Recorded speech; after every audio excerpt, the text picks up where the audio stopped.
Bismillahirrahmanirrahim. Assalamualaikum warahmatullahi wabarakatuh. Waalaikumsalam warahmatullahi wabarakatuh. Alhamdulillahilladzi arsala rasulahu bil huda wa dinil haq liyudhhirahu 'ala dini kullih wa kafa billahi syahida. Wa asyhadu an la ilaha illallah wahdahu la syarikalah iqraran bihi wa tauhidan wa asyhadu anna sayyidana Muhammadan abduhu wa rasuluh wa ala alihi wa ashabihi wa sallama tasliman mazidan amma ba'd. Yang saya hormati para panitia penyelenggara kajian bulanan di Majelis Taklim Nurul Hidayah, yang saya hormati seluruh jamaah Majelis Taklim di Desa Parakan Jaya, serta seluruh jamaah yang telah hadir.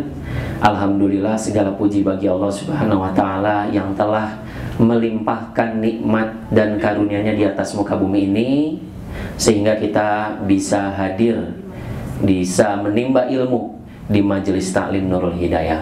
Salawat dan salam semoga tetap tercurah kepada junjungan kita Nabi besar Muhammad Sallallahu Alaihi Wasallam, kepada keluarga, para sahabat, dan kita sebagai umatnya. Semoga kita semuanya mendapat syafaatnya.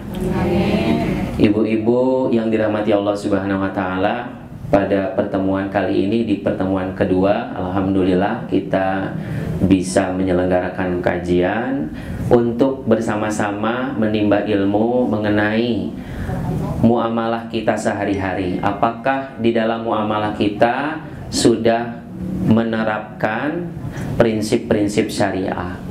Karena di era modern ini perkembangan muamalah begitu cepat.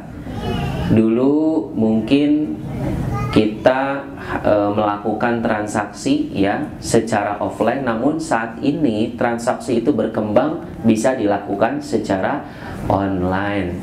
Oleh karena itu kita pahami hukum syariah yang berkenaan dengan muamalah tersebut. Dan insya Allah kegiatan ini ya ada kuis nantinya buat ibu-ibu, karena memang ada sponsor ya. Alhamdulillah, para muhsinin yang bersedekah melalui kegiatan kajian bulanan fikih muamalah di Majelis Taklim ini. Baik, kita hari ini akan membahas dan belajar bersama mengenai goror dalam muamalah kontemporer. Ibu-ibu, sebelumnya kita sudah bahas ya, ada 3 penyebab transaksi muamalah itu diharamkan. Apa itu yang pertama? Penyebab yang pertama adalah kezaliman. Penyebab yang pertama adalah Iya, silakan maju diisi Bu, ini kosong. Kalau seandainya di dalam muamalah kita terdapat kezaliman, ada pelaku transaksi yang merasa dizalimi, maka akan berdampak pada keabsahan akadnya. Maka akadnya menjadi batal. Artinya output dari yang dia terima menjadi haram. Kalau sholat itu rukun dan syaratnya tidak terpenuhi, sehingga berdampak pada sholatnya batal. Begitu juga muamalah. Kalau seandainya di antara pelaku transaksi itu ada yang melakukan kezaliman, ya, maka muamalah tersebut tidak diberkahi Allah dan akadnya menjadi batal. Nah, itu yang pertama, kezaliman. Oleh karenanya kita harus menghindari faktor pertama, yaitu faktor kezaliman. Pastikan tidak ada yang dizalimi. Harus melakukan transaksi antarodin, sama-sama ridho. Yang kedua itu adalah faktor goror, harus dihindari. Yang pertama kezaliman, yang kedua goror. Jadi yang akan kita bahas ini goror. Nanti apa definisinya, bentuknya bagaimana, macamnya bagaimana, kita pelajari hari ini. Yang ketiga, karena faktor adanya riba. Ini kita tidak bahas hari ini, Tapi insya Allah pertemuan berikutnya kita akan bahas. Kita mulai dari yang pertama, goror atau dalam bahasa ini penipuan atau ketidakjelasan. Tuh, silahkan dicatat. Ya, goror terbagi menjadi dua definisi. Ada definisi secara bahasa, ada secara istilah. Kalau secara bahasa, goror itu adalah resiko, tipuan, itu ya, ketidakjelasan dan menjatuhkan diri atau harta ke jurang kebinasaan. Itu secara bahasa. Kita harus pahami ini, ketika adanya penipuan berarti itu termasuk dari goror. Atau secara istilah, goror itu adalah jual beli yang tidak jelas kesudahannya. Jual beli tidak jelas kesudahannya. Jadi terdapat ketidakjelasan di dalam akad jual beli. Itulah yang disebut goror. Asasnya adalah ketidakjelasan. Dasar yang membangun goror itu adalah ketidakjelasan. Nanti kita turunkan dengan contohnya, biar ibu-ibu paham. Diimplementasikan atau dipraktekkan dalam muamalah nih. Ada yang tidak jelas nggak nih? Gitu ya.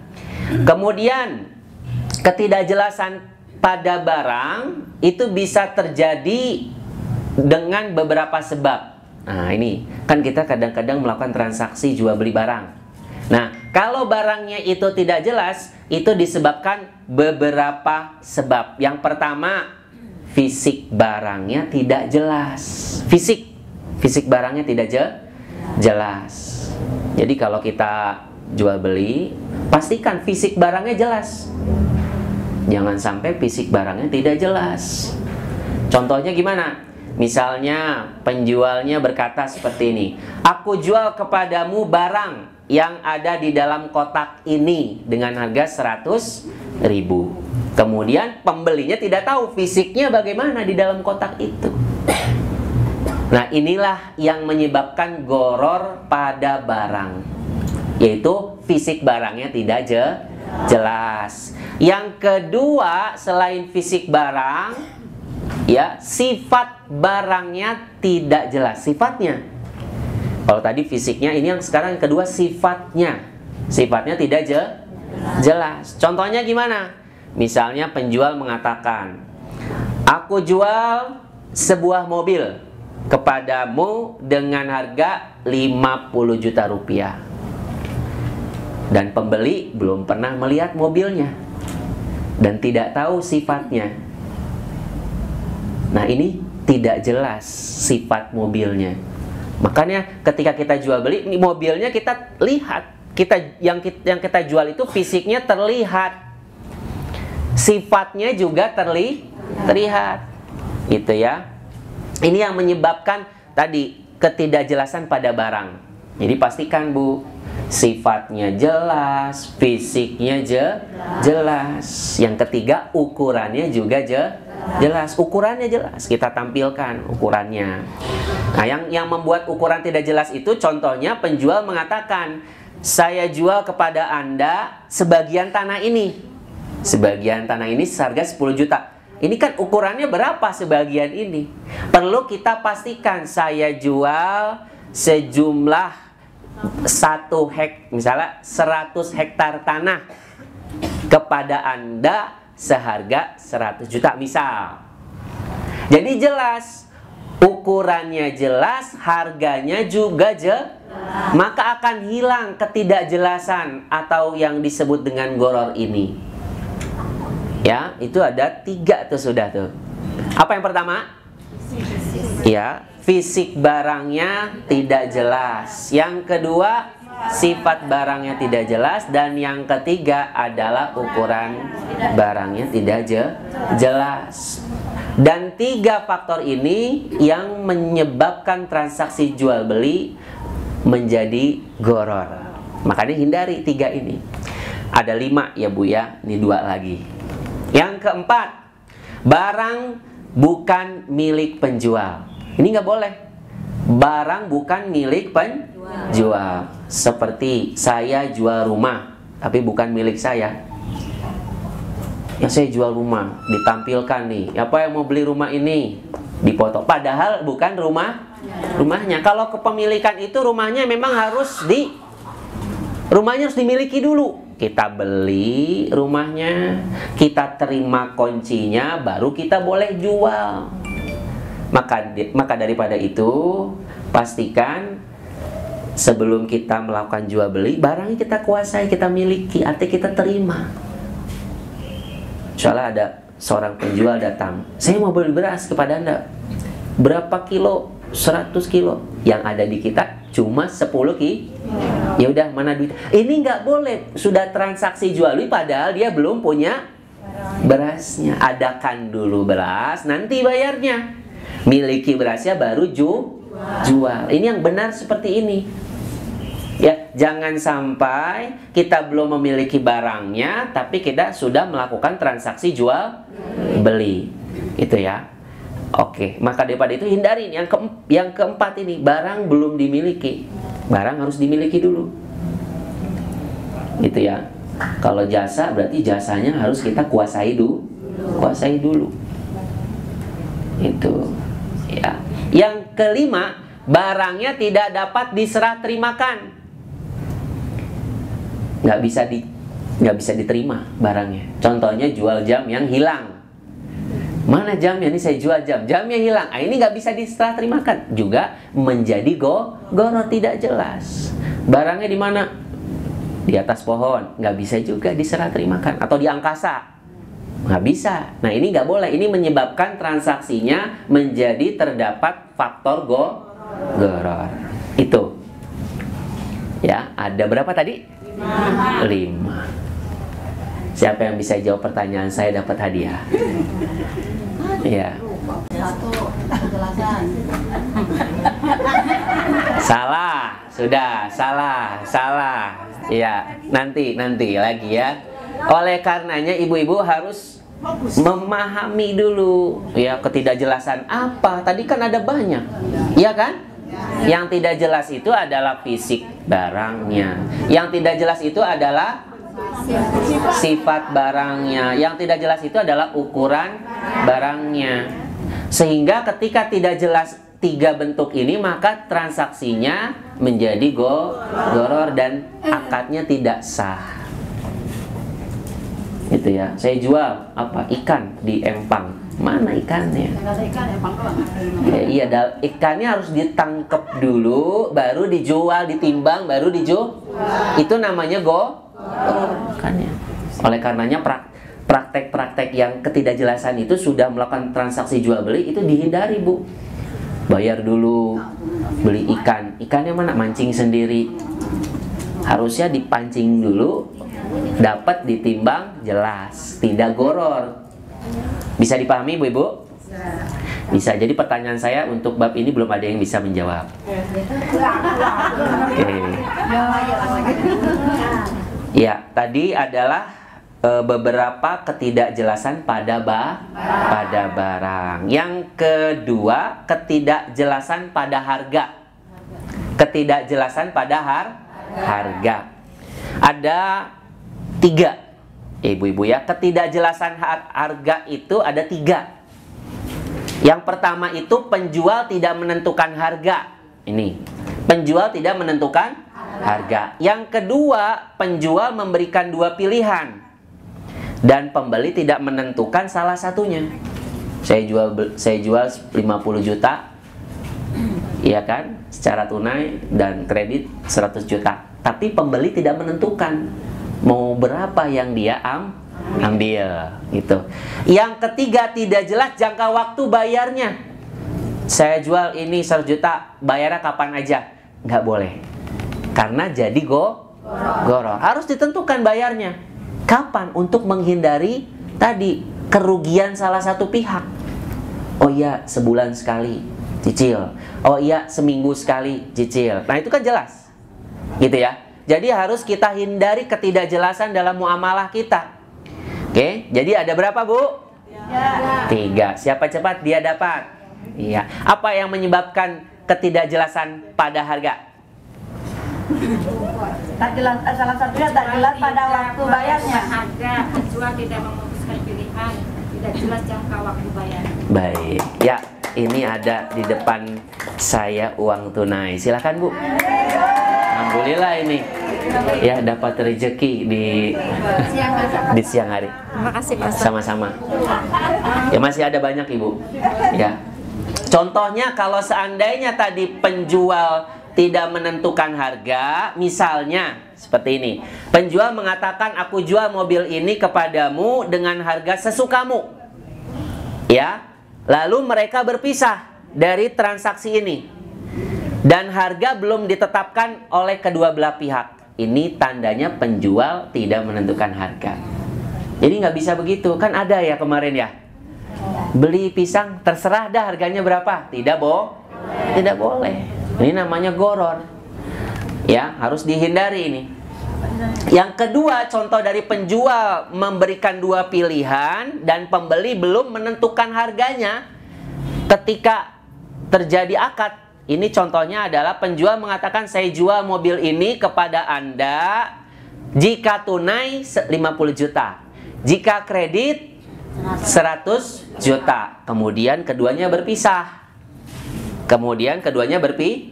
Berpisah dan tidak ditentukan harganya yang mana yang diambil. Ini tidak boleh. Jadi harus kita tentukan dulu sebelum berpisah di majelis akad. Saya mau beli mobil cash. Misalnya berapa tadi? 50 juta cash gitu. Nah, ini jelas. Jangan sampai sebelum berpisah dua harga tadi masih ngambang nih antara 50 dan 100. Tentukan, saya pilih pembelian secara tunai seharga 50 juta, diserahkan uangnya, mobilnya diterima. Sah atau tidak atau jual belinya? Sah. Begitu ya Ibu-ibu ya. Jadi pastikan ini kita hindari. Nah, tidak jelas jangka waktu pembayarannya itu, misalnya saya jual motor ini dengan harga 5 juta rupiah, dibayar kapan Anda mampu. Goror nih, kapan Anda mampu. Iya kan? Mampunya seminggu, kan kita nggak tahu. Tidak jelas, ini nggak boleh, hindari. Jadi harus dipastikan. Saya jual motor ini 5 juta, Anda bayar secara angsuran setiap sebulan sekali sebanyak 1 juta 1 tahun. 1 juta jadi 5 bulan. Jelas atau tidak? Jelas. Berarti jual belinya sah, menghindari goror. Jadi kalau kita lihat ya ibu-ibu ya, bentuk-bentuk yang tadi ini jelaslah bahwa seluruh akadnya mengandung unsur untung rugi. Betul apa tidak? Untung rugi.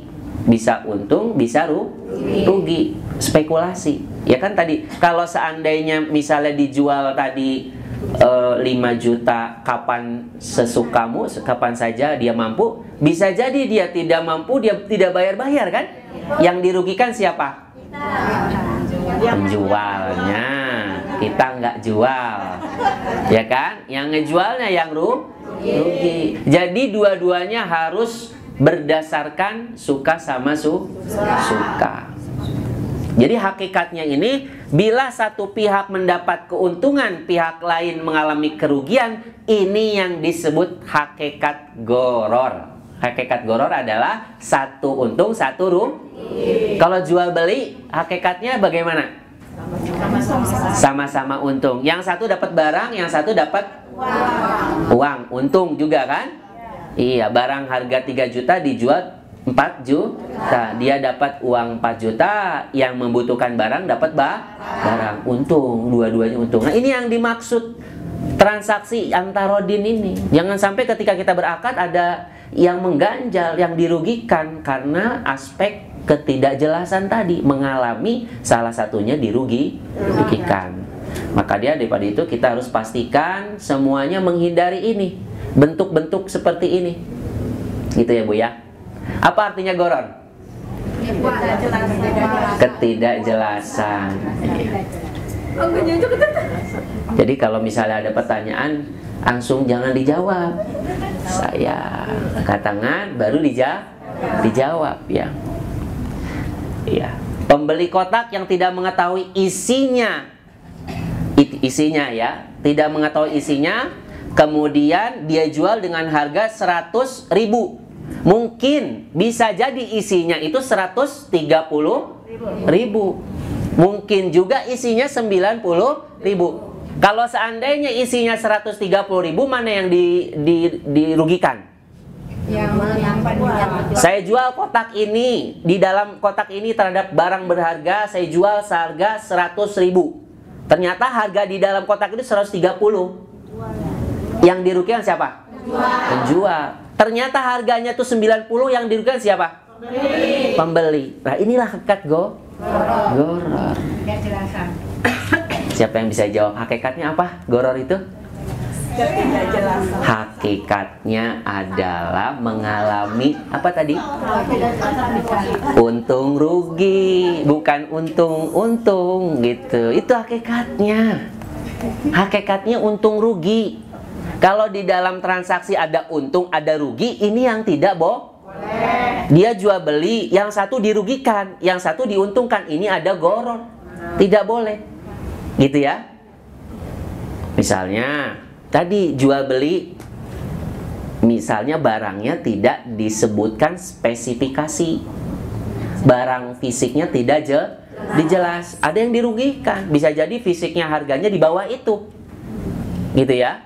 Bisa jadi. Oleh karenanya kita harus pastikan bahwa transaksi kita itu tidak ada untung rugi, artinya merugikan orang lain.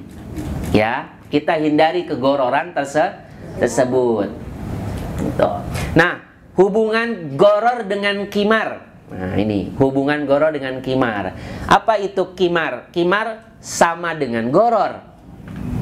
Asasnya juga sama, ketidakjelasan yang berkemungkinan mendatangkan kerugian, mendatangkan keuntungan. Itu asasnya. Bisa untung, bisa rugi. Itu kimar, sama kayak goror. Itu kimar. Hanya saja perbedaannya antara goror dengan kimar, bahwa kimar itu bisa terjadi pada permainan. Kalau kimar bisa terjadi pada permainan dan perlombaan. Kalau goror hanya terjadi pada akad jual beli. Kimar itu terjadi pada permainan atau perlombaan. Contohnya seperti ini, bentuk kimar ini. Ada dua orang melakukan sebuah permainan, masing-masing mengeluarkan uang gitu ya. Nanti syaratnya kalau seandainya yang keluar pemenang itu si A, maka dia mendapatkan uang keseluruhan itu. Nah, ini namanya kimar. Paham ini? Yang menang dia yang untung, padahal sama-sama bermain. Ada nggak di transaksi muamalah kontemporer saat ini bentuk ini? Ada. Misalnya anak ibu main futsal, iya kan, sama-sama bayar, gitu ya. Nanti yang menang ngambil uangnya semuanya, betul? Iya. Nah, ini nggak boleh. Yang menang dapat uang, ya. Ada yang dirugikan ya. Atau juga bola misalnya ya. Atau dua orang atau lebih melakukan taruhan. Tadi taruhan 50 juta, 50 juta. Nanti kalau keluar sebagai pemenang kesebelasan yang saya unggulkan, maka Anda harus bayar 50 juta.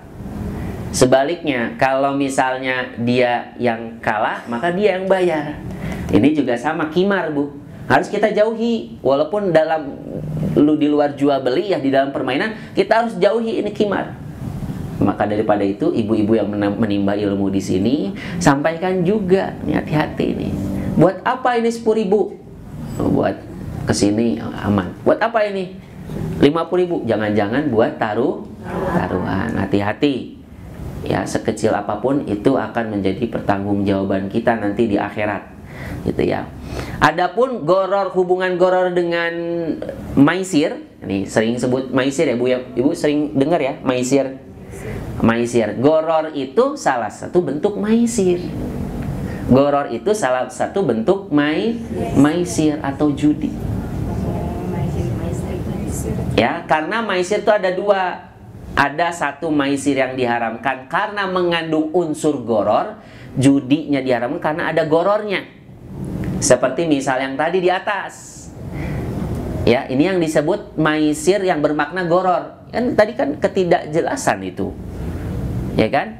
Permainan tadi tidak jelas apakah nanti dia menjadi pemenangnya atau yang menjadi yang kalah. Kita tidak tahu gitu ya.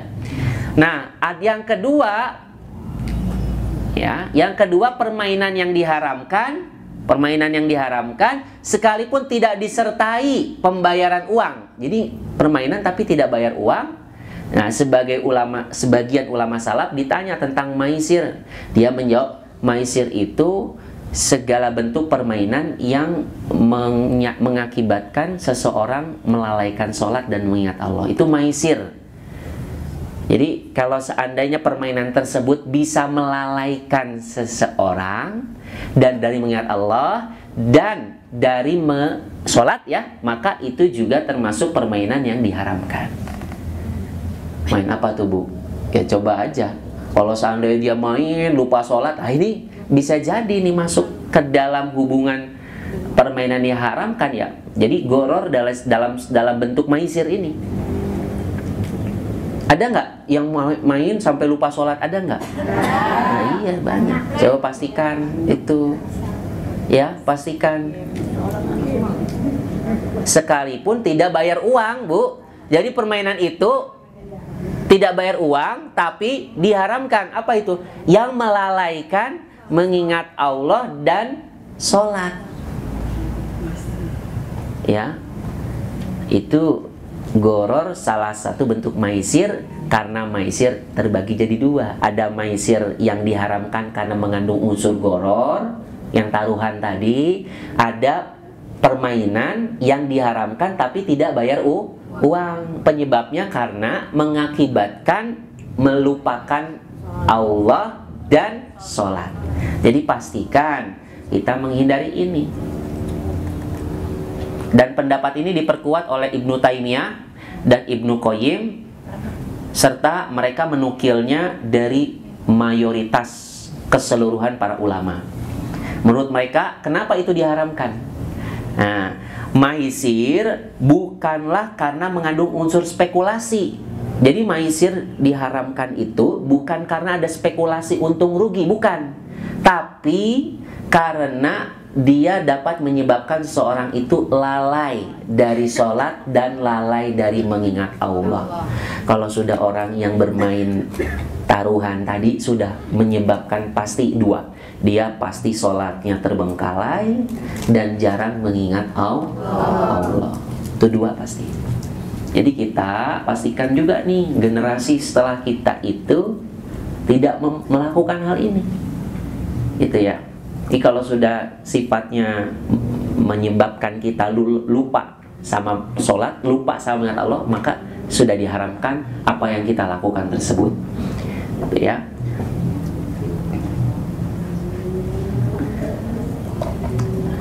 Nah, yang kedua selain itu, kalau ada taruhan tadi, itu bisa menimbulkan kebencian dan permusuhan. Misalnya tadi taruhan, salah satunya kan jadi musuhan, salah satunya jadi benci. Apalagi yang modern sekarang sudah ada tuh online ya, judi online gitu, itu termasuk itu.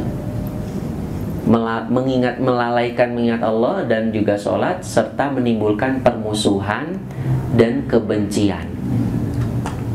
Biar nggak musuhan gimana?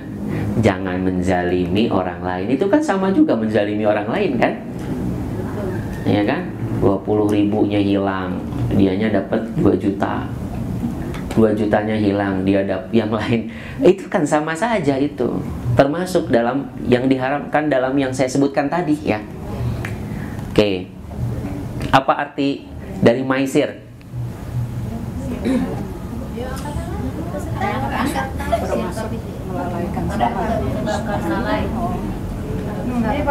Apa Bu? Bukan, artinya Ini yang mana ini? Oh, ini. Yang peserta aja. Tadi Ini oh, permainan yang diharapkan. maisir kurang tepat Ibu. Ntar dulu Bu. Pesertanya ya, Iya, maisir itu bisa disebut dengan judi. Ya. Oke. Inulang, lewat. Ya. Lewat, Ustaz. Kita pertanyaan lagi nih. Tadi ada bentuk jual beli yang mengandung unsur goror. Ya kan? Kalau jual beli itu karena gorornya. Betul atau tidak? Yang diharamkan karena ada goror. Sedangkan kalau seandainya qimar itu terjadi pada apa, Bu? Kalau goror terjadi pada jual beli. Kalau qimar terjadi pada apa, Bu? Permainan dan perlombaan, ya betul Ibu. Boleh maju ke depan, Bu. Nih.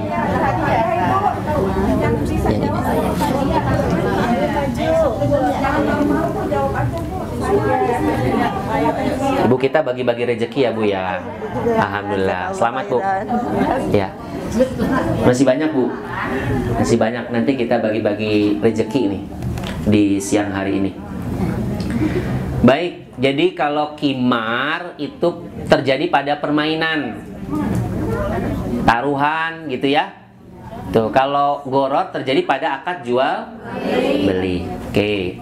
Kalau tadi ada hubungan goror dengan maisir, ada hubungan goror dengan qimar. Sekarang kita bahas hubungan goror dengan spekulasi atau mukhotoroh. Spekulasi, Bu, tahu nggak spekulasi, Bu? Besok nih kalau kita jual bisa untung nih, atau kita rugi nih. Nah, ini kan spekulasi ya. Jadi spekulasi itu lebih umum daripada goror. Kan sama-sama ya. Tadi spekulasi kan ketidakjelasan juga ya, bisa untung, bisa rugi. Mancing. Bisa dapat, bisa tidak. Ya, jadi spekulasi itu lebih umum daripada goror. Kalau spekulasi atau mukhotoroh itu ada dua. Ada berapa, Du? Dua. Yang pertama, spekulasi atau mukhotoroh yang disebabkan oleh ketidakjelasan barang. Tidak jelas barangnya atau harganya. Itu yang pertama. Inilah yang disebut spekulasi yang termasuk qimar dan goror. Ya, spekulasi. Spekulasi itu apa namanya tuh ya? Kalau bahasa bisa untung bisa rugi nih kita. Spekulasi masih ada apa ya? Spekulan ya, spekulasi. Ya, spekulasi ya. Jadi kan kalau spekulasi kan nggak jelas ya Bu ya. Nebak-nebak gitu kan. Bahasa mudahnya ya. Nah, jadi spekulasi itu ada dua. Ada yang disebabkan ketidakjelasan pada barang dan juga harga. Jadi spekulasi kan Bu? Harganya nggak jelas, spekulasi. Atau barangnya tidak jelas juga spekulasi. Nah, inilah yang disebut spekulasi jenis ini disebut qimar. Qimar dan goror. Yang kedua ada spekulasi atau mukhotoroh yang disebabkan oleh karena pelaku akad belum memastikan keuntungan dari akad niaganya. Kan ada ya, jual beli ini untungnya berapa? Belum pasti. Ini juga spekulasi, betul apa tidak? Nah, akan tetapi ya barang dan harganya yang mereka jual jelas. Betul nggak Bu? Ini kan barang saya ada, harganya jelas semuanya. Tapi dia juga spekulasi, bisa untung, bisa rugi, bisa terjual, bisa tidak. Ya kan? Maka akad ini, mukhotoroh jenis ini dibolehkan. Ya nggak Bu? Kalau jual beli masih spekulasi kan? Iya, tapi ini dibolehkan. Besok bisa ada yang beli, besok bisa ada yang tidak beli. Spekulasi kan? Tapi jenis spekulasi ini dibolehkan. Yang ada di dalam transaksi niaga atau jual beli perdagangan itu dibolehkan. Yang tidak dibolehkan itu spekulasi dalam permainan, qimar, dan goror. Goror yang pada harga sama barang. Tapi kalau dalam yang keuntungan dalam niaga itu dibolehkan, Bu. Coba saja di sini yang penjual siapa di sini? Yang penjual, yang jualan. Jualan. Bu, keuntungan perharinya berapa, Bu? Enggak tahu kan? Misalnya hari Senin kemarin dapat untung berapa? Enggak tahu Pak, saya mau ada duit bisa belanja lagi gitu. Berarti Ibu harus memanagenya sekarang. Ada catatannya. Ya, harus dicatat dengan baik. Kalau mau usahanya mengalami peningkatan, harus ada pencatatan dengan baik. Mana uang buat jualan, mana uang buat dapur. Yang keuntungan ini masuk ke dapur. Jangan semuanya, sebagian buat menambah modal. Tuh dipisah. Gitu ya. Ya, harus dikelola dengan baik. Ya. Apa arti mukhotoroh? Mukhotoroh. Yang sudah dapat jangan. 1, 2, 3. 1, 2, 3 tidak ada. Ya sudah. Mukhotoroh. Ibu sudah belum? Belum. Ya udah, apa Bu? Tidak jelas barangnya dan harganya. Spekulasi, tidak jelas barang dan harga namanya goror. Kurang pas nih Bu. Iya. Mukhotoroh yang dibolehkan di mana? Ayo, mukhotoroh yang dibolehkan di mana? Ya, Ibu apa Bu? Yang dibeli jelas barangnya. Bukan Bu, mukhotoroh yang dibolehkan itu di mana? Spekulasi yang dibolehkan itu di mana?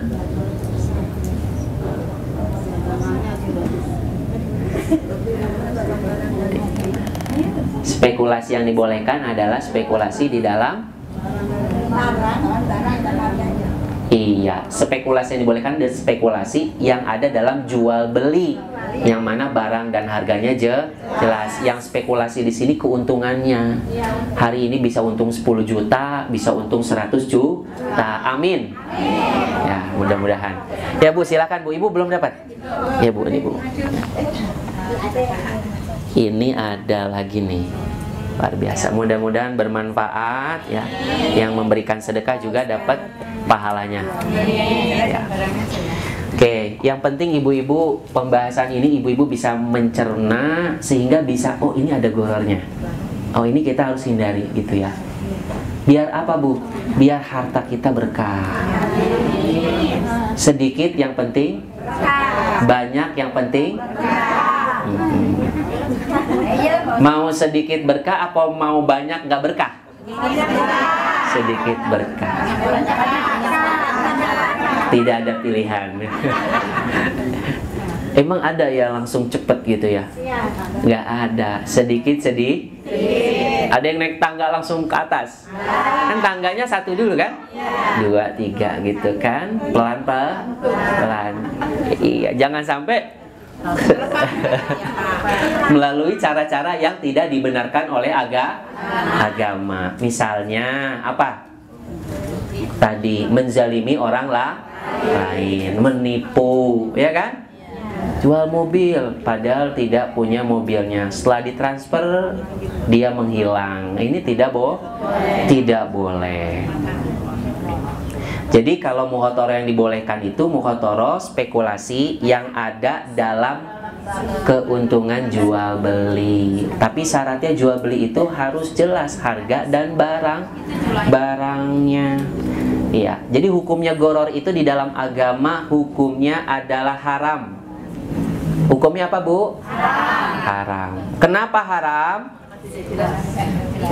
Karena apa haram? Karena ada pihak Karena yang dirugikan.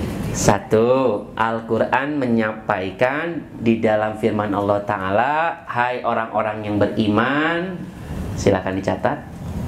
Sesungguhnya meminum khamr, berjudi atau berkorban untuk berhala, menggundi nasib dengan anak panah adalah termasuk perbuatan setan. Maka jauhilah perbuatan-perbuatan setan, ya.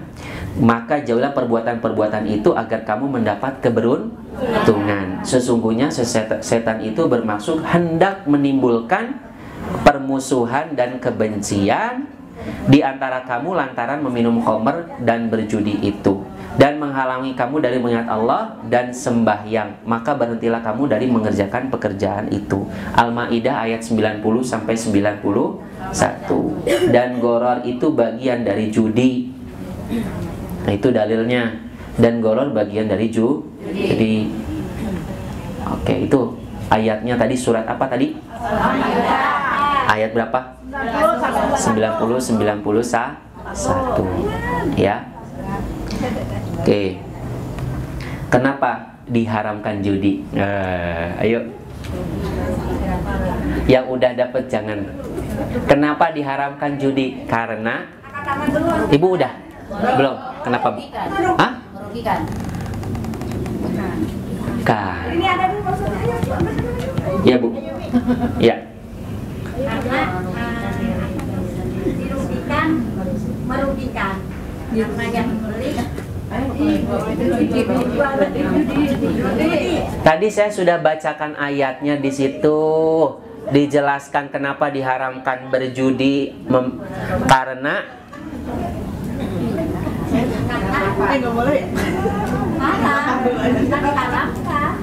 iya, saya kasih tahu ya. Tadi ada dua penyebab. Satu, melalaikan dari mengingat Allah. Dua,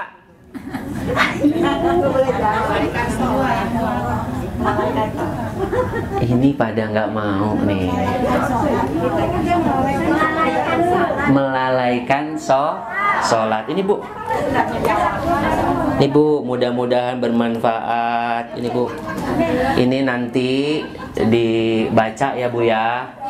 Dibaca Bu. Ini petunjuk menuju surganya Allah Subhanahu wa taala sama kerudung. Makasih ya Ustaz. Sama-sama. Masih banyak ya Bu ya. Ya.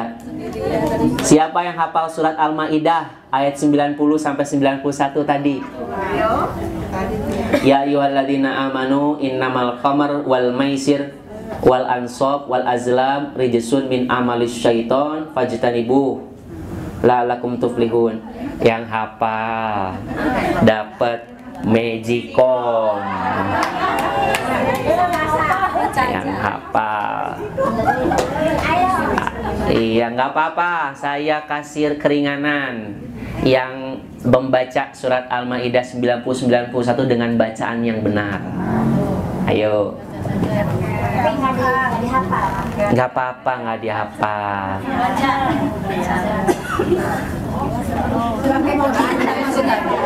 Iya.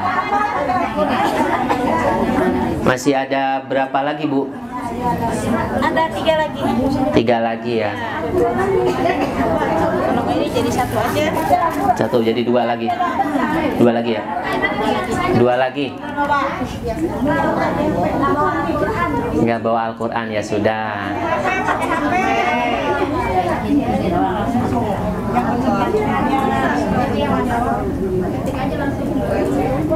Iya. Sambil mencari ya. Nggak apa-apa. Oke, kita lanjut Bu. Bismillah. Mudah-mudahan ilmunya bermanfaat dan kita hidupnya berkah. Larangan goror karena diharamkan karena berdasarkan ayat Quran tadi 90 sampai 91 Al-Maidah 90-91. Yang kedua hadis Nabi yang berbunyi an Abi Hurairah anna Nabi sallallahu alaihi wasallam naha an bai'il hasad wa an bai'il goror. Diriwayatkan dari Abu Hurairah bahwa Nabi melarang jual beli hasad. Itu jual beli tanah yang menentukan ukurannya sejauh lemparan batu. Jadi kalau jual beli tanah ditentukan dengan lemparan batu Bu. Semakin jauh misalnya harganya misalnya ditentukan harganya sekian. Jadi berdasarkan lemparan batu sejauh lemparannya. Nah, itu yang disebut jual beli hasod, itu dilarang. Dan juga Nabi melarang jual beli goror. Pastikan Bu, jual belinya tidak goror. Ya, barangnya dilihatkan, ada jenisnya, ada dia miliki barangnya, gitu ya. Maka kita akan terhindar dari goror. Yang kedua, satu Quran, dua hadis. Yang kedua adalah ijma. Kesepakatan para ulama, bahwa para ulama sepakat bahwa jual beli goror secara umum hukumnya haram. Itu tiga dalil. Pertama dari Quran, kedua dari hadis, ketiga dari ijma. Nahan Nabi an bai'il goror. Nabi melarang jual beli goror. Jual beli goror adalah jual beli apa saja yang mengandung ketidakjelasan pada barang, pada harga, ya kan? Dan tidak memiliki barangnya. Kan sama juga, tidak memiliki barangnya kan goror kan Bu? Goror. Tidak memiliki barang, mana barangnya? Ya kan? Ya. Tuh. Oke.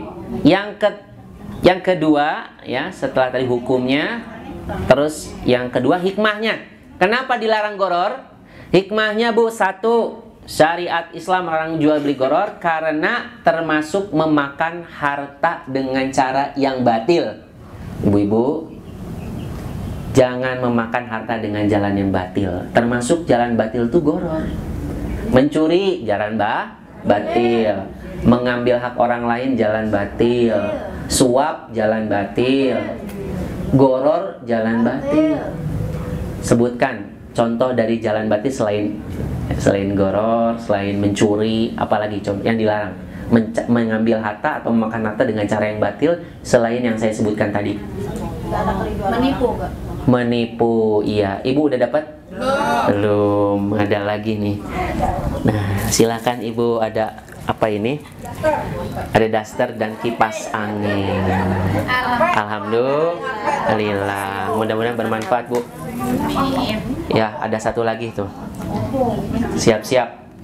Misalnya kita punya barang, kita jual, kita dapat keuntungan, ini punya kita karena kita sudah menguasai barang. Beda cerita kalau kita jual beli bukan punya kita, barangnya kita jual. Ya, termasuk makan harta dengan jalan batil.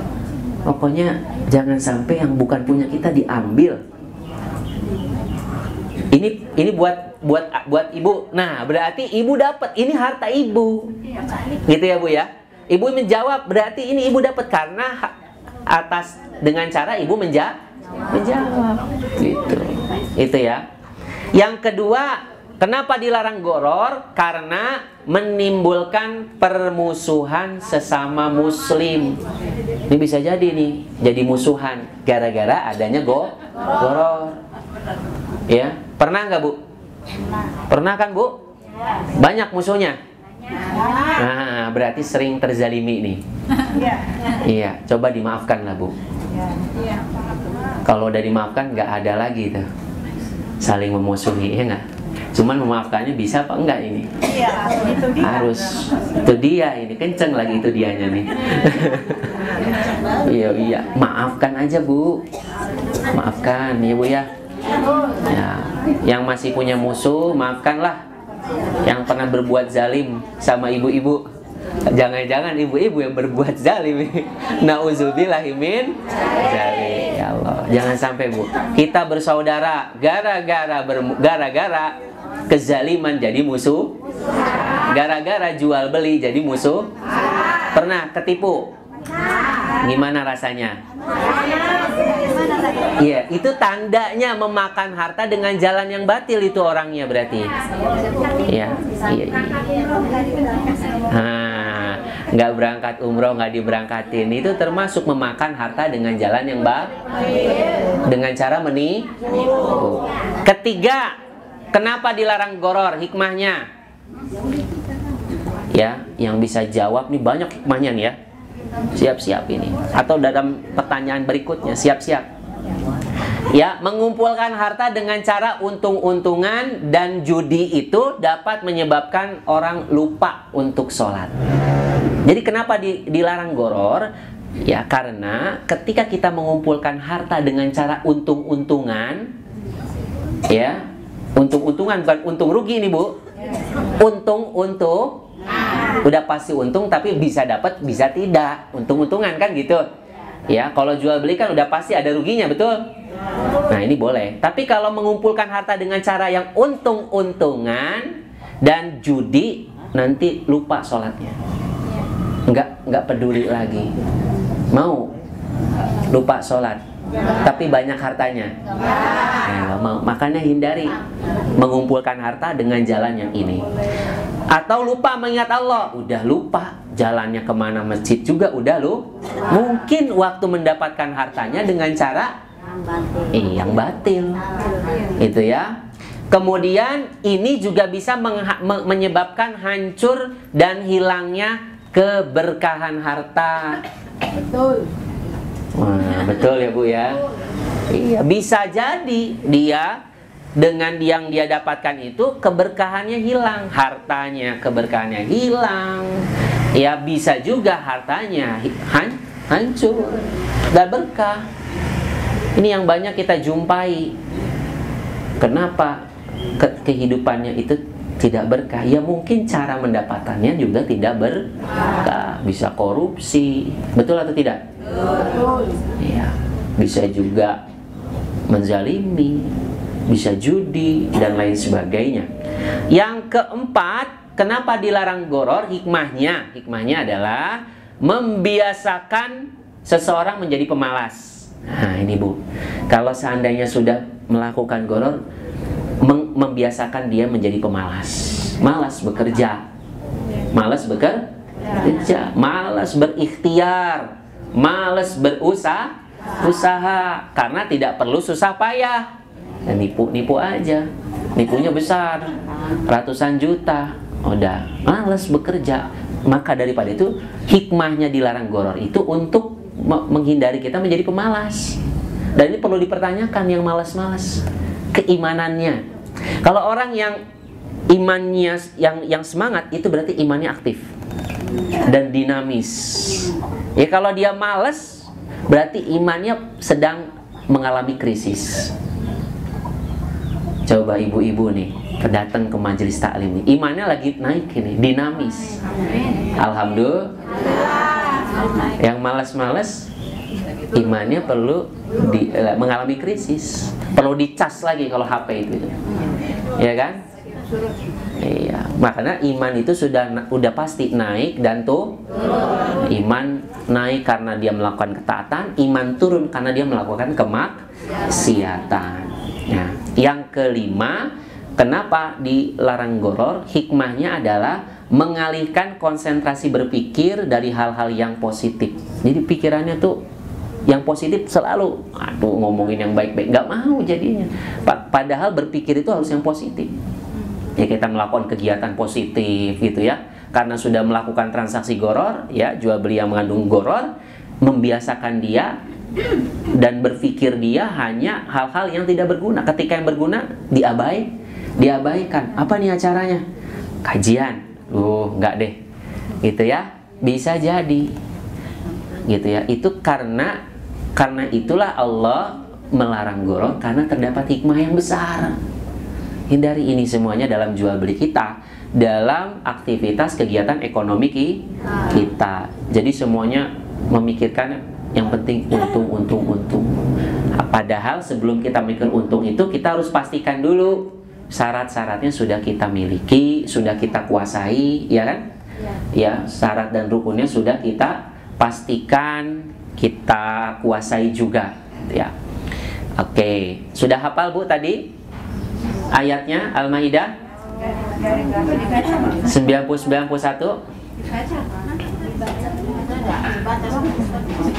Dibaca tapi non panitia berarti.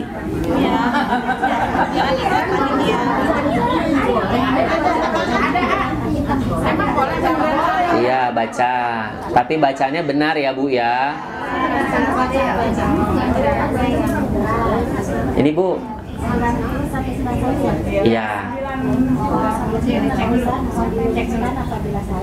Ya Bu. Bismillahirrahmanirrahim. Ya ayyuhalladzina amanu innamal khamru wal maisiru wal ansabu wal adlamu rijsum min amali syaitani fajtanibuhu la'allakum tuflihun.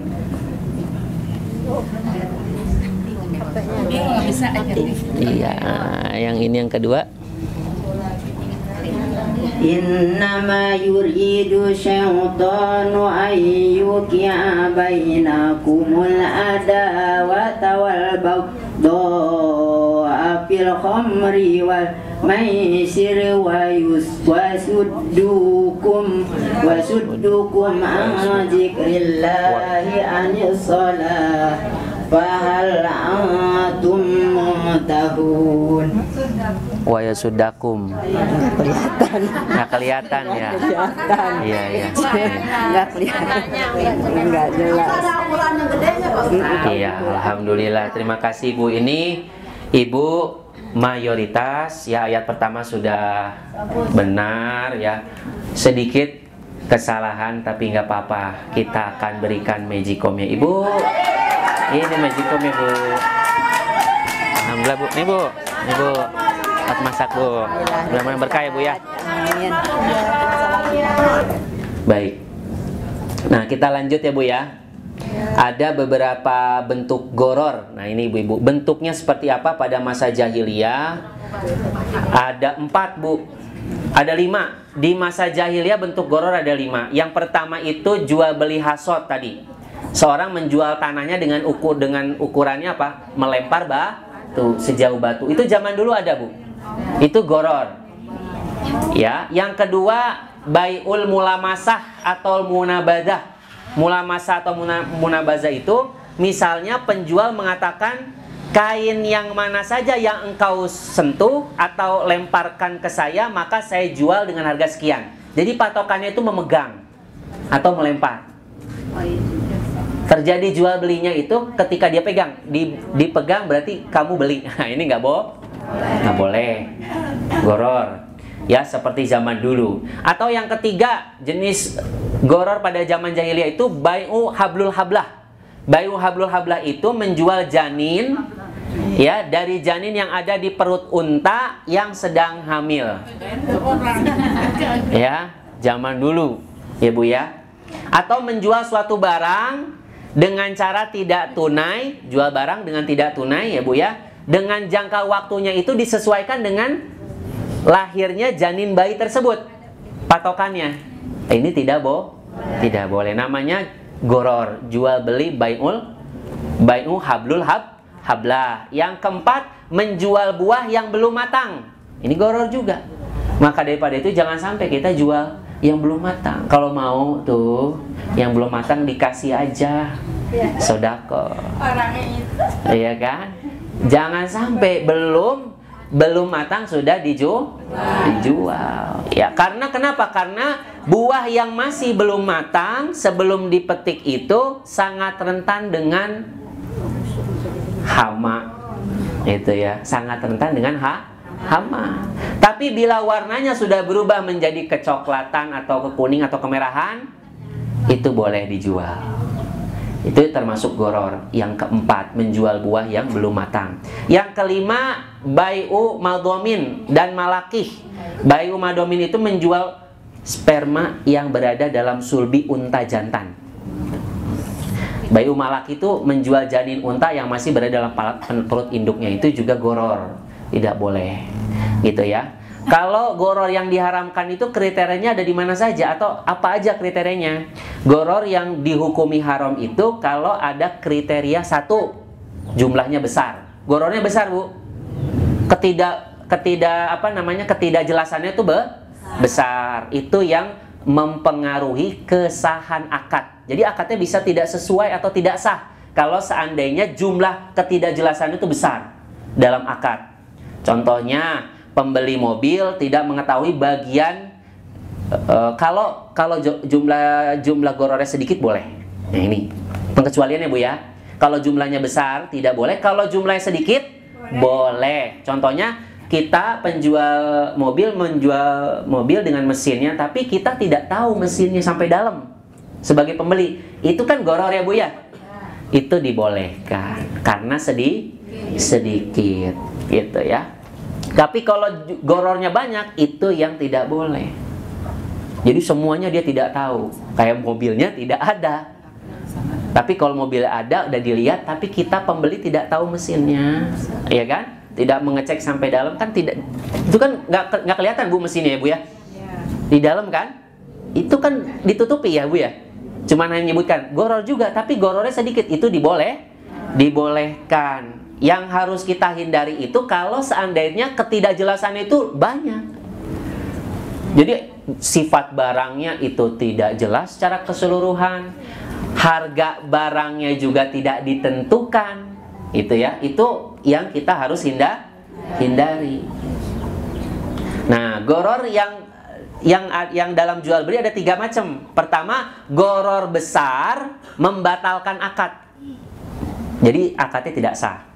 Seperti menjual burung di angkasa. Itu kan luar biasa ya. Barangnya aja secara keseluruhan udah tidak jelas di mana gitu ya.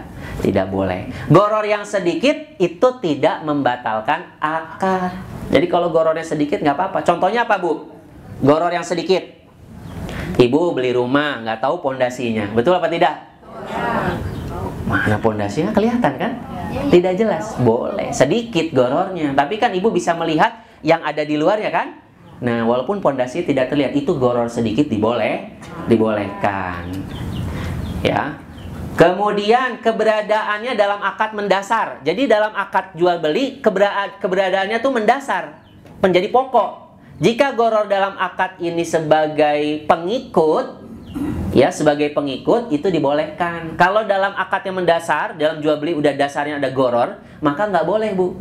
Tapi kalau sebagai pengikut itu dibolehkan. Contohnya nih Bu ya, kita beli domba. Di dalam domba ternyata dia lagi sedang hamil. Ya kan kita beli dombanya. Ternyata ada, itu kan ada gorornya kan? Ini sebagai pengikut boleh. Iya, tapi kalau goror yang mendasar, memang barang yang aslinya itu tidak jelas, itu yang dilarang. Yang dibolehkan itu sebagai pengikut saja. Gitu ya. Contohnya Bu, kita jual beli yang ada di pohon yang sudah matang, tapi ada sedikit yang belum matang, ketidakjelasan sedikit. Sebagai pengikut dibolehkan. Seperti jual apalagi janin tadi, susu, ya kan, yang ada di dalam hewan ternak. Kita beli hewan ternak, ternyata dia punya susu, sedang menyusui gitu ya, maka itu mengikut gorornya yang tidak jelas itu, susunya berapa liter dan lain-lain. Itu dibolehkan karena sebagai akad pengikut saja. Karena kita jual belinya adalah hewan ternyata dapat janinnya, ternyata dapat susunya, itu dibolehkan gorornya sebagai pengikut. Akad yang mengandung goror bukan termasuk akad yang dibutuhkan banyak orang. Itu nggak boleh Bu. Kalau goror tapi dalam akadnya bukan akad yang dibutuhkan banyak orang, itu tidak boleh. Ya.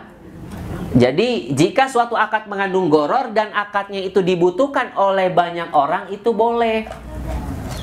Ya, kalau seandainya itu dibutuhkan banyak orang, itu dibolehkan. Contohnya Bu, kita misalnya jual beli wortel. Ya kan goror Bu, masih ada di dalam tanah, kelihatan nggak? Boleh itu karena dibutuhkan banyak orang. Umbi-umbian, kelihatan nggak? Boleh dijual, ya, karena itu dibutuhkan banyak orang. Telur, ya nggak dalamnya, Bu, kita kan nggak kelihatan ya. Semangka, kelihatan nggak dalamnya?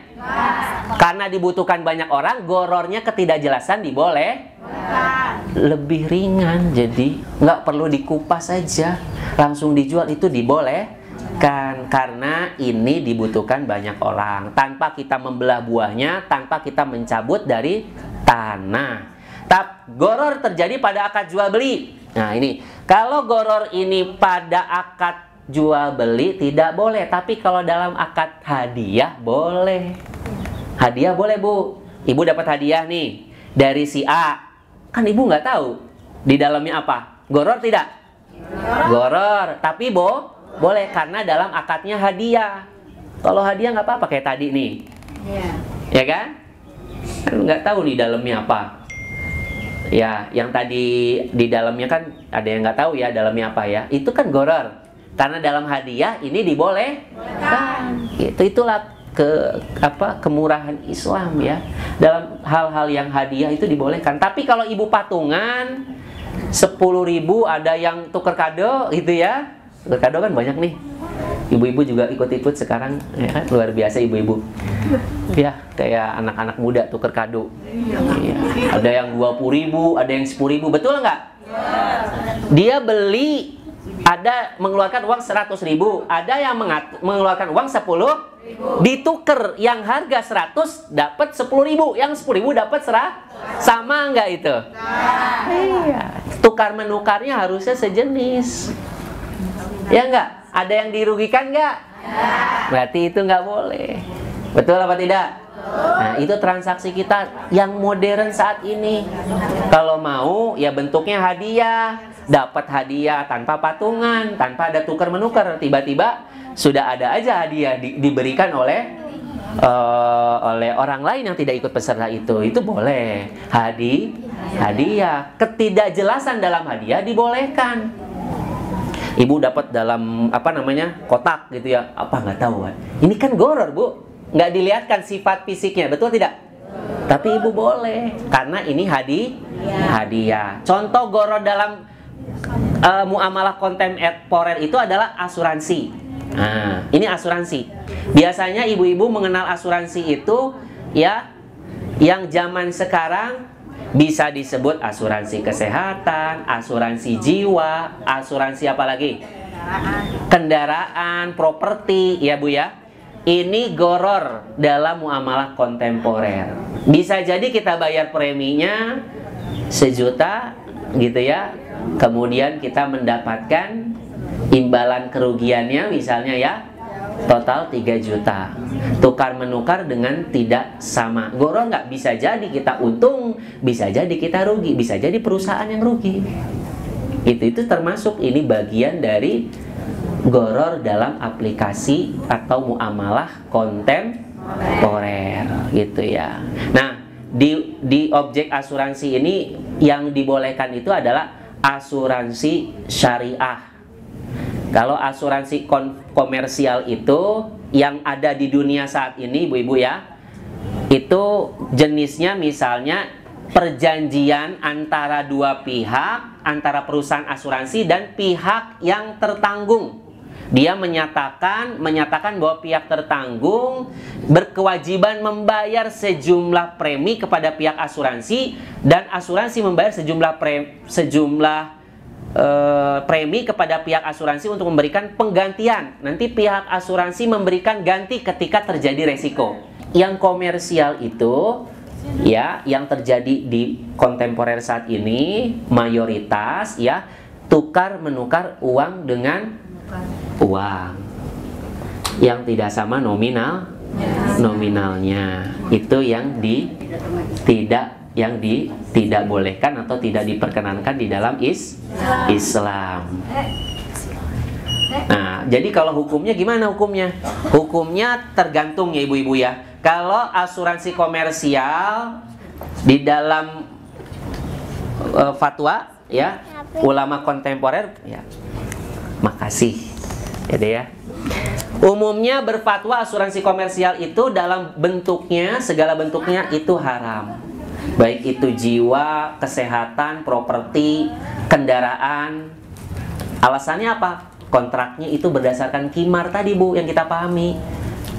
Adanya hal yang rugi dan juga yang untung. Kemudian adanya goror juga dalam akad. Jadi nanti kan kejadiannya kita nggak tahu, Bu. Betul apa nggak?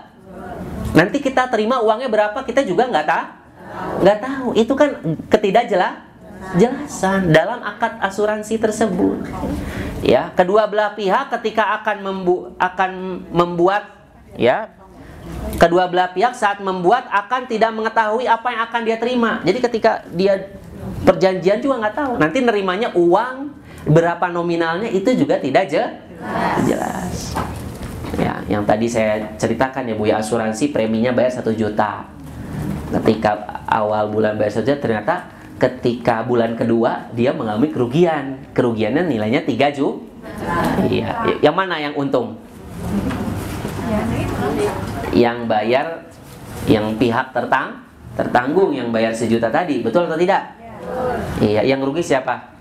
Perusahaan asuransi. Kalau asuransi syariah yang kooperatif itu atau takaful, para ulama kontemporer umumnya memfatwakan asuransi takaful hukumnya boleh sekalipun mengandung unsur goror, ketidakjelasan, karena akadnya tadi hibah, akadnya tabaru, memberi, saling iuran.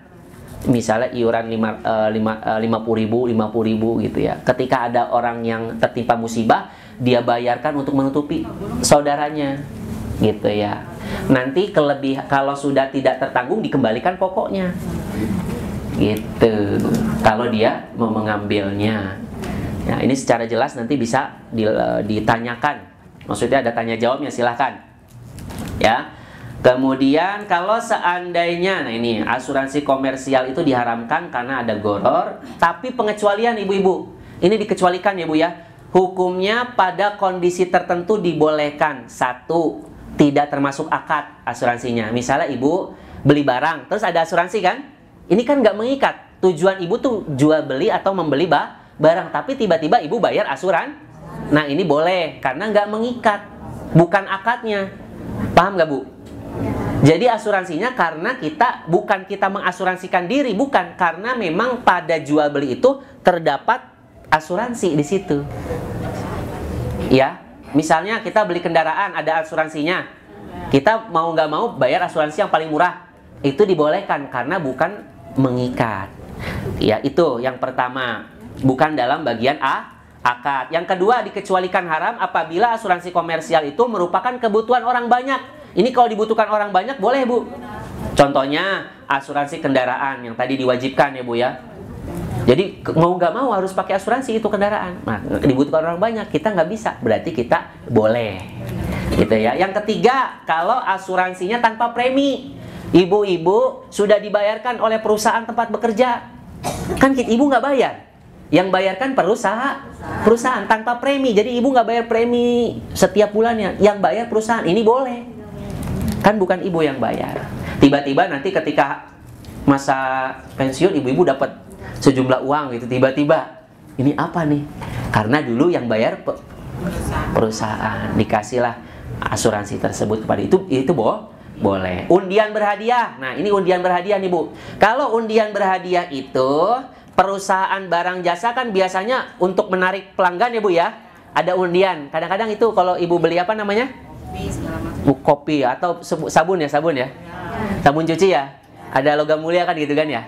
Itu kalau seandainya ibu beli, itu kan undian berhadiah ada gorornya Bu. Bisa dapat, bisa tidak kan? Ini hukumnya berbeda-beda Bu. Kalau seandainya ibu ada iuran peserta, ya kuponnya tuh ditarik dengan adanya iuran, maka itu tidak boleh. Tapi kalau cuma-cuma gitu ya, jadi kupon itu diberikan kepada peserta cuma itu dibolehkan. Jadi nggak ada tukar menukar, ibu nggak mengeluarkan uang. Tapi kalau yang tadi jual beli tiba-tiba ada undiannya, tapi niat ibu itu belinya adalah barangnya, bukan mendapat hadiahnya. Tiba-tiba keluar punya ibu dapat, itu boleh. Iya, tapi kalau ibu bayar untuk mendapatkan tujuannya adalah undian itu tidak boleh. Karena tujuan ibu membeli itu bukan barangnya, tapi dapat undian. Ternyata ibu dapat undiannya, maka ibu tidak boleh. Hukumnya haram. Gitu ya. Ini kan ketidakjelasan, kita belajar goror. Sampai di sini ibu-ibu ya, implementasinya goror di kontemporer di abad modern saat ini. Ibu-ibu silakan, mau ada pertanyaan, masih ada waktu. Silakan. Ya. Misalnya saya dapat motor tuh, terus motor itu perjanjiannya harus ngirim surat-suratnya, terus ada uang 2 juta gitu, gimana itu? Kalau yang gitu ditanyain. Iya, iya. Coba nih, Bu. Undian ya. Ya, Mas. Ibu pakai mic.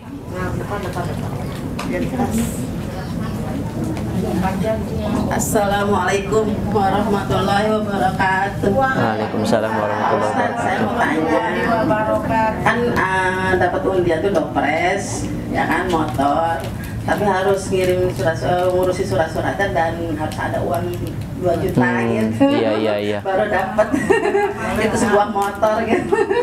Ya, makasih. Assalamualaikum warahmatullahi wabarakatuh. Waalaikumsalam warahmatullahi wabarakatuh. Iya, makasih Bu. Ini bagus sekali ya Bu ya. Jadi kalau ini tukar menukar, Ibu 2 juta tukar dengan motor.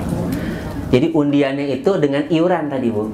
Ada itu Ibu sudah bisa dapat. Jadi ketika kita mengeluarkan 2 juta bisa dapat motor, bisa tidak?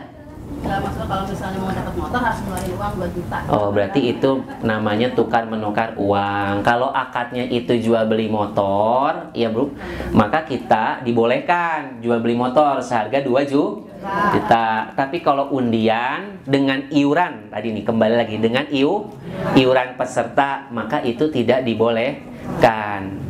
Kayak tadi kalau cuma-cuma dibolehkan. Kalau tanpa iuran, Ibu tanpa iuran dapat, jadi undian aja mengundi gitu ya, dapat gitu kupon, ya kan undian kan. Ternyata nomor Ibu keluar. Itu dibolehkan Bu tanpa iuran. Ya, tanpa iuran dari peserta. Jadi kuponnya itu cuma-cuma Bu. Nah ini kalau seandainya dia mengeluarkan iuran 2 juta, maka ini tandanya adalah tukar menukar uang. Ya kan? Bisa dapat, bisa tidak, begitu kan Bu? Enggak, kalau misalnya nggak ada 2 juta, nggak ngeluarin 2 juta ya nggak dapat. Jadi harus ngurusin jadi 2 juta. Tapi dapat.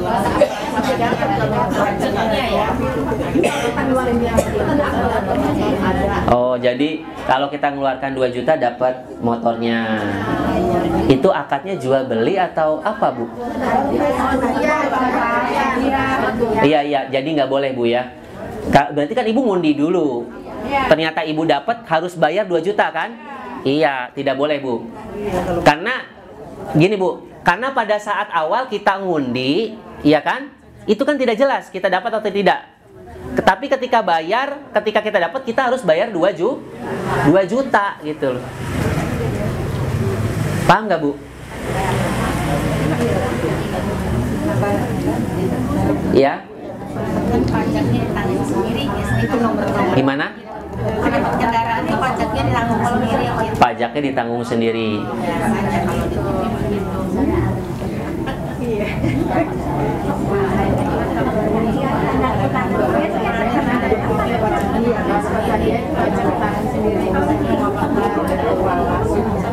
Ya, jadi kalau seandainya undian itu dilakukan dengan iuran, ibu-ibu dilarang ya Bu ya, diharamkan. Tapi kalau tanpa iuran boleh. Nah kalau ini Ibu tadi iuran atau tidak bentuknya nih? Enggak iuran. Kalau olahraga misalnya nanti dapat. Kalau beli kaos, Door prize-nya motor, tapi mengeluarkan 2 juta. Harus ngeluarkan uang. Oh iya. Jadi itu akadnya ada kebohongan ya. Ternyata ada bayarnya juga ya. Iya. Oke, itu ketidakjelasan dalam akad itu tidak boleh Bu itu. Karena goror di awal Bu harusnya disebutkan. Iya kan? Di dalam akad ini ada undian ada hadiah berbayar. Karena tukar menukar uang dengan 2 juta dengan motor, tapi disebutkan di awal tapinya undian. Nah, ini ada gorornya di sini Bu. Ada gorornya. Ya, tidak boleh Bu. Kecuali tadi Bu, ibu undian tapi ibu nggak ini namanya hadiah. Itu dipengecualikan ya Bu ya. Itu nggak apa-apa kalau goror tidak jelas dalam hadiah, nggak apa-apa. Ada lagi silakan.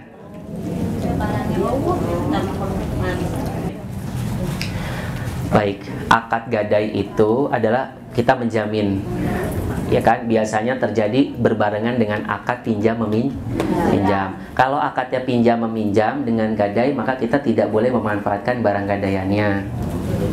Hasilnya itu, karena itu termasuk tambahan.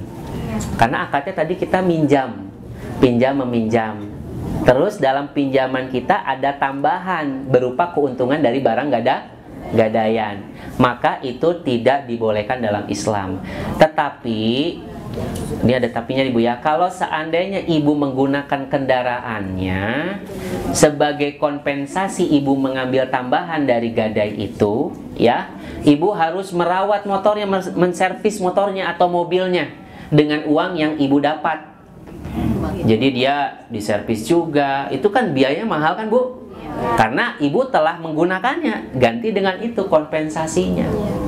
Itu. Tapi kalau misalnya Ibu memanfaatkannya itu tidak diservis, ya kan? Dibiarkan saja, maka Ibu mengambil manfaat atas barang gadaian dan utangnya tetap. Berarti ada tambahan dari utang piutang Ibu. Utangnya 10 juta, penambahannya adalah manfaat dari barang gadaiannya. Ini termasuk dari riba. Sedekahnya Allah balas dengan limpahan pahala.